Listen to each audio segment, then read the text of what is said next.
Votre invité à présent dans la grande interview en direct sur Boursorama, c'est Denis Ferrand, le directeur général de Rexecode. Bonjour Denis. Bonjour David. Bon, on parlait du budget juste avant avec le Figaro qui est en passe d'être adopté. On se dit quand on prend un petit peu de hauteur, ça reste comme un coup de frein à la politique de l'offre qui est là depuis plusieurs années en faveur des entreprises. On y est, hein? Oui, en fait, ça a même commencé dès 2024. En fait, il y a eu des tournants qui se sont faits. C'est-à-dire que c'est à partir de 2024 que l'on voit en particulier remonter les prélèvements sur l'ensemble des entreprises.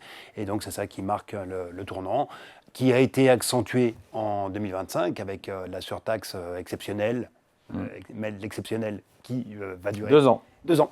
Et peut-être plus. Oh oui. C'est affinité. Non, on va dire que pour l'instant, ce qui est voté, c'est 2 ans. Et puis également la renonciation à la baisse de la contribution sur la valeur ajoutée des entreprises. Donc en fait, il y a effectivement tout un cumul des dispositifs fiscaux qui sont, sur lesquels on revient. Est-ce que la facture est salée pour les entreprises dans le cadre de ce budget 2026, avec plus de 7 milliards d'euros de surtaxe exceptionnelle sur les bénéfices des grandes entreprises qui affichent plus de 1 milliard d'euros de profit parce que certains diront, bon, elles font déjà 1 milliard de profit, elles en feront un petit peu moins, quoi. Il y a vraiment un impact sur l'économie française, sur le reste de l'économie? Alors c'est 8,4 milliards qu'a chiffré le Sénat entre l'effet de la surtaxe plus la non-suppression de la CVAE, ou en tout cas la non-baisse de la CVAE qui était prévue. Donc c'est 8,4 milliards. Facture globale, moi je parlais 7 milliards 3, c'était sur la contribution. Oui, exactement. Oui, c'était sur la contribution qui est spécifique aux Donc la facture pour les entreprises, c'est 8 milliards. La facture est de 8 milliards. Et surtout, quand vous avez une surtaxe qui, d'exceptionnelle, devient récurrente, en fait, vous avez une adaptation des comportements qui peuvent se mettre en place. Et donc, comme c'est très bien dit d'ailleurs dans cette note du Sénat qui est sortie il y a quelques jours, qui montrait qu'en réalité, les entreprises, elles votent par leurs pieds, elles votent par l'investissement. Alors, jusqu'à présent, l'investissement a tenu. Oui, on le voit dans les comptes, là, publié par l'INSEE vendredi. Exactement, avec notamment un investissement qui est très intéressant à regarder dans sa composition. C'est un investissement principalement de modernisation, d'adaptation à un environnement économique. Oui, je fais des logiciels, je m'adapte à l'IA, je développe des nouveaux outils. En revanche, tout ce qui concerne les investissements, on va dire, plus capacitaires, eux, ne sont pas en rendez-vous. Est-ce que c'est une trace de l'impact de la fiscalité? C'est aller beaucoup trop rapidement en besogne de le dire de cette manière, mais en tout cas... L'addition, elle est lourde ou pas, l'addition, encore une fois, pour les entreprises dans ce Bien sûr, l'addition est lourde. Et elle vient compenser surtout ce que on a des éléments que l'on a mis en avant dans le rapport sur la compétitivité que Rexecode a sorti il y a quelques jours, où on voit qu'on a globalement une amélioration de la situation des entreprises françaises relativement aux entreprises européennes du point de vue de leur compétitivité coût et en particulier sur la dimension même avec ces budgets 25 et 26. Sur la dimension coût salarial. Quand vous prenez mais c'est là où en fait on avait divergé par rapport aux autres Européens. Et donc avec toutes les mesures de politique de l'offre qui ont été maintenues dans la durée, petit à petit, on a rétabli une situation plus favorable du point de vue de la compétitivité coût salarial. Mais ce gain qui a été effectué est en train d'être mangé par ce qui se passe du côté de la fiscalité. Et donc c'est cet équilibre qui à la fin aboutit à ce que on arrive à stabiliser à peu près la part des exportations françaises dans la zone euro. Donc on a même quelques petits signes d'amélioration. Mais au global, ce qui se gagne d'un côté, en termes de coût salarial, se repère du côté de la fiscalité. Je reviens sur les conséquences, sur l'impact de cette facture d'à 8 milliards sur les entreprises en 2026. Quel impact sur le reste de l'économie? Certains diront, bon, voilà, elles font moins de profit, voilà quoi. Si elles font moins de profit, elles feront aussi moins d'investissement. On a l'emploi qui, pour l'instant, tient. Donc il n'y a pas moins d'embauches qui sont effectuées. Donc pour l'instant, il n'y a pas les impacts délétères que l'on pourrait imaginer. Mais à quel moment va-t-on voir l'investissement flancher? C'est ça l'inquiétude quand même la plus importante, qui jusqu'à présent, là encore, ne s'est pas révélée. Mais pour des raisons de contexte, on est quand même dans un moment de bouillonnement technologique qui est formidable, dans lequel les entreprises n'ont pas d'autre choix que d'investir pour s'adapter. Et donc ça surplombe l'impact défavorable de la fiscalité. Pendant combien de temps est-ce que cela dure? À quel moment la fiscalité mordra? Ça, c'est beaucoup plus difficile à imaginer. En même temps, quand on se compare par rapport aux autres, c'est vrai qu'on a fait 0,9% de croissance en 2025, chiffre confirmé vendredi par l'INSEE. Bonne surprise du côté de l'investissement, ça on l'a dit. Mais quand on se regarde par rapport au reste de la zone euro ou même l'Union européenne, on est largement en dessous, en termes de croissance. Alors, en termes de croissance, si on prend la zone euro, y compris l'Irlande, oui. Mais si on sort l'Irlande, dont on sait qu'une bonne partie de la croissance, 12% quand même, la croissance de l'Irlande. Si on retire l'Irlande. Si on retire l'Irlande, on est à peu près dans les mêmes eaux que l'ensemble de la zone euro. On fait mieux que l'Allemagne, bien entendu, Oui, qui est dans ce cas-là, hors Allemagne aussi. Hein. dans ce cas, hors Allemagne aussi. Bon, à la fin, il ne reste plus grand monde. Non, non, l'Irlande est un caractère qui n'est pas trop spécifique pour être... C'est intéressant. Hors Irlande, la France, finalement, en termes de croissance, fait comme le reste de la zone euro. Fait à peu près comme le reste de la zone euro, et la France fait aussi comme elle est en capacité de faire. C'est-à-dire que notre potentiel de croissance en France, il est de l'ordre de 1%. Et donc, quand on fait 0,9, on est sur le potentiel de croissance. Maintenant, il faut aussi regarder comment est-ce qu'on la fabrique, cette croissance. C'est-à-dire que relativement aux autres pays de la zone euro qui font à peu près aussi comme leur croissance potentielle, nous, on l'a fait quand même avec un crédit qui est très important. Un crédit qui tient à un déficit public et un endettement public qui est, lui, toujours en... Oui, nous, quand on fait effectivement la moyenne de la zone euro en termes de croissance hors Irlande, on est à 5% plus de déficit, là où les autres sont en moyenne à 2,5%. Voilà, exactement, 2,5-3%. Donc, ce n'est pas tout à fait la même manière d'extraire de la croissance. On s'installe dans une croissance molle en France. Oui, oui, mais parce que c'est notre régime de croissance. La croissance, elle ne dépend que des quantités de personnes que vous mobilisez, que de la quantité de capital dont vous disposez, que des gains de productivité. La croissance potentielle de mémoire, alors il faut revenir en arrière, mais c'est quoi on apprend que c'est croissance de la productivité, de la population en âge de travailler, je ne sais plus. Oui, tout à fait. En fait, il faut prendre la population en emploi. Ouais. Si la forme étendue, c'est la population en emploi, plus le stock de capital, donc la somme des investissements que vous faites, moins les amortissements. Donc, quantité de travail, quantité de capital, vous mettez les deux ensemble et vous devenez de plus en plus efficace. Ce sont les gains de productivité. Et donc, c'est l'ensemble de... aussi. La démographie qui entre en jeu aussi. Oui, la démographie elle va rentrer dans l'augmentation du nombre de personnes qui sont en emploi. Vous avez la population en emploi dépend de la quantité de population. Et donc, on est en rythme de croisière. Là, la croissance molle, c'est le nouveau rythme de croisière de la France. On est dans le rythme de croisière avec le point positif qui est que l'on a plutôt une remontée actuellement des gains de productivité, alors que ça avait été le chaînon manquant de la croissance pendant la période 2022-2023. Donc là où on avait eu des baisses de productivité qui avaient été assez importantes et qui avaient plus reculé que ce n'avait été le cas en zone euro. Mais on est sur peu de productivité et surtout peu relativement aux autres pays, type ceux qui vont beaucoup plus loin, les États-Unis. Largement. Denis Ferrand, il faut qu'on parle de ce CDI pouvant être rompu sans motif pendant les premières années. C'est le MEDEF qui le propose, qui l'a proposé la semaine dernière au syndicat. Évidemment, ça rappelle un peu le contrat première embauche, le CPE sous Villepin, qui avait fait du grabuge et qui avait dû être promu puis suspendu, enfin je ne sais plus, c'était une susmulgation, je ne sais plus comment on a appelé ça. Ça suscite évidemment cette proposition, une levée de bouclier de la part des syndicats. On peut comprendre quand on n'y connaît pas grand-chose qu'on voit ça comme un contrat au rabais pour les jeunes.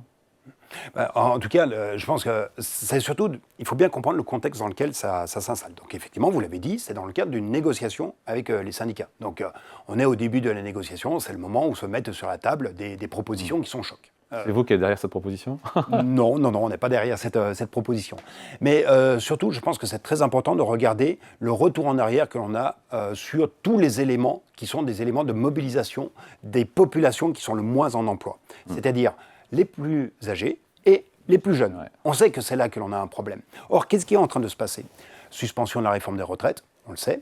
Un autre point que quelqu'un qui vient souvent chez vous, Pierre Sabatier, a mis en avant, on a un petit sujet, c'est on défavorise le cumul emploi-retraite, ça c'est pour ce qui concerne les seniors. Et puis du côté des plus jeunes, le dispositif de l'apprentissage de l'alternance, on revient en arrière avec des avantages beaucoup moins importants sur les alternants. Et résultat... Il n'y a pas eu un rétropédalage sur l'apprentissage au final? Les crédits n'ont pas été tant rabotés que ça, hein. Oui, mais ils l'avaient déjà été l'année précédente. Ouais. En fait, c'est que vous êtes rentré dans une mécanique... Est-ce que ça marche?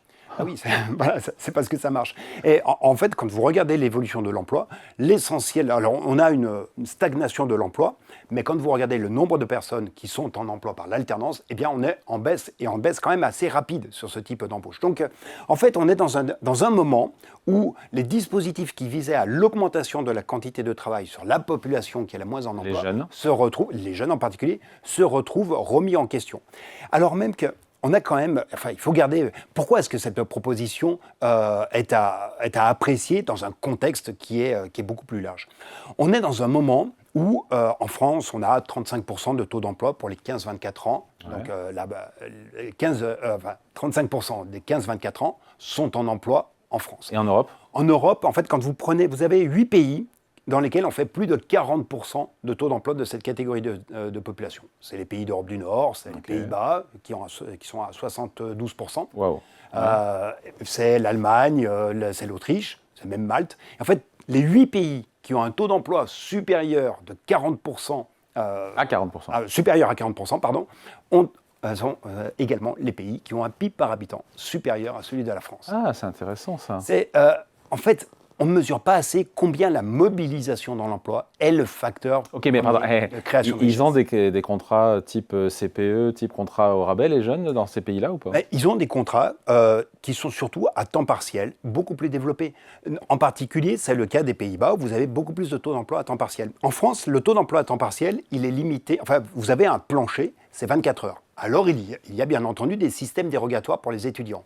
Mais quand vous regardez la proportion d'étudiants qui sont en emploi hors système de formation, hors alternance, hors système d'apprentissage, il n'y a que 5% des étudiants qui sont en emploi également à temps partiel. Et donc, en fait, on a très peu de développement. Oui, mais à temps complet, quel est le taux d'emploi des jeunes qui ont un job à temps plein dans ces pays-là? À temps plein. C'est ça qu'il faut regarder, en fait. Oui, mais en fait, le temps partiel est le marchepied pour aller dans le temps plein. Et c'est souvent de cette manière que cela se produit. C'était la même chose du côté de l'alternance. Quand vous regardez les qualités de l'insertion dans l'emploi des personnes qui sont dans l'alternance, eh bien, c'est beaucoup plus prometteur d'une qualité forte, beaucoup plus d'emblée de contrats en CDI, beaucoup plus également d'adéquation entre l'emploi dans lequel vous êtes. Oui, bien sûr, j'entends, mais sur la proposition du MEDEF, le licenciement ad nutum, je me rappelle d'un simple mouvement de tête que proposé pour les jeunes pendant plusieurs années. Est-ce que c'est une solution? Elle est rejetée massivement, encore une fois, par les syndicats, mais est-ce que c'est une solution? Franchement, c'est quelque chose qui se négocie. Et c'est très bien que ça se passe dans le cadre de cette négociation entre le patronat et les syndicats. C'est que précisément... On sent que ça va pas aller très loin, là. Vu ce qu'a écrit Sophie Binet de la CGT, je ne sais plus le tweet qu'elle a lâché. Oui, mais vous voyez bien qu'il y a une proposition qui est choc sur la table et vous avez forcément une réponse qui est brutale en face. Ouais. Et donc vous allez avoir petit à petit une convergence qui va s'installer autour de cette circonstance qui est fondamentale. C'est qu'à la fin, qu'est-ce que l'on veut? Eh bien, on veut qu'il y ait beaucoup plus d'insertion dans l'emploi et plutôt parce que c'est prometteur d'insertion dans l'emploi. Mais il faut précariser, c'est la seule solution de précariser les jeunes pour leur permettre d'avoir un premier job et peut-être que le suivant sera plus pérenne et plus durable. Mais ce n'est pas forcément une précarisation, parce que si vous êtes limité dans votre possibilité de distribuer de l'emploi, y compris à temps partiel, eh bien vous empêchez une insertion réussie par la suite. En fait, il faut toujours lire l'emploi comme un continuum. Votre niveau d'entrée, la façon, plus vous êtes tôt sur le marché du travail, plus vous avez de possibilités d'y rester. Avec un point qui est très important, c'est de savoir quel est le seuil à partir duquel, parce que vous êtes étudiant et que vous faites en même temps un emploi, quel est le seuil à partir duquel vous perdez en qualité, en probabilité de réussite dans vos études. Ouais. On sait que c'est au-delà de 15 heures. Dès qu'on franchit à peu près le seuil de 15 heures, si vous faites plus de 15 heures par semaine, votre probabilité de réussir vos études décroît. Or, on est dans un système où actuellement, on a le niveau d'un contrat à temps partiel, il a un plancher à 24 heures.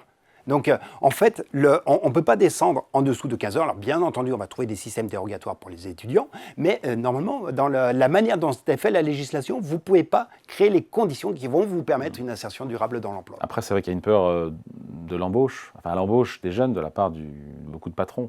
Et l'idée, c'est comment on fait pour faciliter le recrutement. Ce serait quoi une mesure choc signée Rexecode pour aider les jeunes à trouver, enfin, en tout cas, augmenter le taux d'emploi des 15-24 ans, qui est trop faible en France? Je pense qu'une mesure choc, ce serait peut-être de faire en sorte que dans le cursus, parce qu'on a quand même beaucoup d'étudiants, mais dans le cursus universitaire, eh bien, le fait d'avoir un emploi en même temps que l'on a des études, eh bien, vous ouvre des crédits. Ça s'appelle l'alternance, ça. Oui, mais que cela vous ouvre des crédits. C'est-à-dire que même en dehors de l'alternance, vous avez des crédits qui vous sont accordés pour obtenir votre diplôme, qui sont un petit peu plus importants, parce que vous avez un emploi.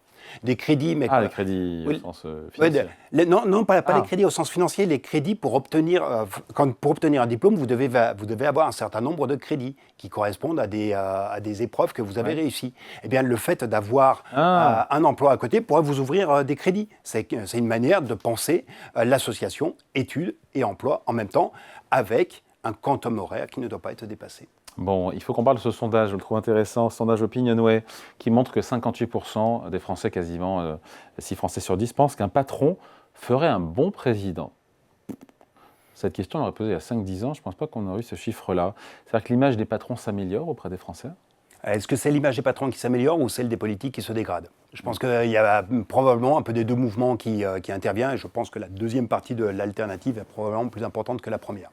Dans le même temps, vous avez très rapidement l'association qui est faite. C'est peut-être les mêmes personnes qui se répondaient, quand ils étaient interrogés sur la taxe Zuckman et sur le fait qu'il fallait taxer les riches, qui en général sont souvent à un moment ou à un autre des patrons, eh bien, c'est les mêmes personnes diront qu'il faut les taxer. Donc, Donc vous ne le prenez pas au sérieux, donc, ce sondage? Je prends au sérieux par l'aspect, on comprend que c'est dans l'économie que vont se trouver beaucoup de réponses aux mots que l'on connaît. Et qu'on a l'impression que c'est le monde patronal qui est en capacité d'apporter des réponses efficaces à une économie qui est aujourd'hui perçue comme étant chancelante. Parce qu'effectivement, elle attribue peu de croissance. Est-ce qu'un patron ferait un bon président, dans le fond? On peut peut-être regarder par le passé. Est-ce qu'il y a déjà eu, je ne sais pas, Francis Maire, il y a eu Thierry Breton, qui étaient des patrons qui se sont retrouvés ensuite ministres de l'économie. Est-ce qu'ils ont laissé une empreinte durable sur l'économie? Ce n'est pas forcément le plus évident. Donc voilà, je n'ai pas d'exemple qui me viennent. Mais dans les qualités qu'aura un patron pour effectivement diriger la France, les compétences Les compétences, de toute façon, les compétences pour être un politique, c'est d'être en capacité à construire du compromis tout en partageant une vision. Donc la vision en général, c'est quelque chose qui habite les chefs d'entreprise, c'est quelque chose qui est fondamental dans un chef d'entreprise, surtout dans une grande entreprise. Est-ce qu'ensuite la construction d'un consensus est quelque chose qui l'anime en permanence? C'est là qu'il y a, des compétences à marier, qui sont des compétences très, très spécifiques. Donc pour vous, non, les Français ne sont pas prêts à voter pour un chef d'entreprise à la présidence de la République? Ça semble encore... Franchement, là je ne suis pas du tout politologue. Et là, vous m'emmenez sur un terrain... là, vous avez raison, c'est qu'il y a 80% des Français qui sont d'accord pour la taxe Zuckman et il y en a 6 sur 10 qui veulent bien avoir un patron comme ça. Oui, donc a priori, les deux patatoïdes, ils doivent se rencontrer, ils doivent se chevaucher à un moment. Donc c'est là où il y a peut-être une question, c'est-à-dire qu'on peut peut-être parer les patrons de toutes les vertus au point de les imaginer devenir président de la République, mais en même temps, on considère que la richesse qu'ils ont accumulée est presque en partie indue, et donc dans ce cas, il faut les prélever. C'est là que je trouve qu'il y a un peu de contradiction dans les termes. Ouais, 77% des Français, d'après ce sondage, pensent que la France se porterait mieux si l'on écoutait davantage les entrepreneurs dans les décisions publiques. Alors on se dit que là, c'est pas vraiment le cas. On n'y est pas, là. Non, on n'y est pas, mais il faut aussi, je pense qu'il faut faire aussi un mouvement de la part des chefs d'entreprise. C'est-à-dire qu'effectivement, il y a des appels réguliers qui sont évoqués sur le fait qu'il faut que les chefs d'entreprise s'expriment plus dans le débat. Mais dans le débat de politique économique, vous ne pouvez pas y aller comme ça, de la fleur au fusil.